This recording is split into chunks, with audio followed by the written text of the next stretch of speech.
Our goal to truly transform the Philippines into a truly just and progressive nation really begins with effective regulatory governance and efficient government service delivery.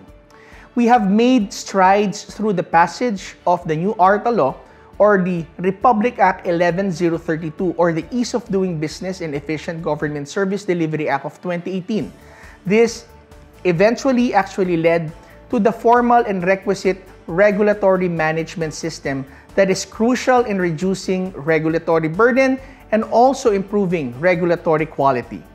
It also provides for the effective implementation of the Regulatory Impact Assessment, or otherwise known as RIA. Well, generally, RIA or RIA is a process that helps government agencies evaluate the quality of existing and proposed government regulations or policy options, which also aims for the improvement of the well-being of citizens and the competitiveness of business firms. The Anti-Red Tape Authority is mandated by law to oversee the implementation of the RIA or RIA, and we will continue to empower government agencies to comply with the sound regulatory management services or practices.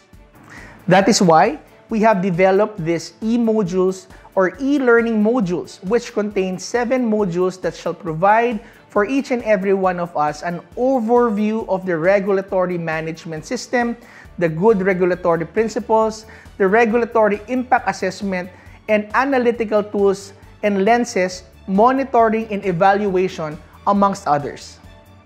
Through these tools, may you adopt and implement RIA or RIA in your policy-making processes. Thereby, you will be strengthening your capacity to formulate effective and efficient regulations and policies. Your journey towards good regulatory practices begins here, and ARTA will continue to help you in every step of the way. Together, let us continue to work for a smarter initiatives and a better Philippines. Let me invite the entire country to join the train of reform against red tape, because anyone who would go against this train of reform will simply be ran over.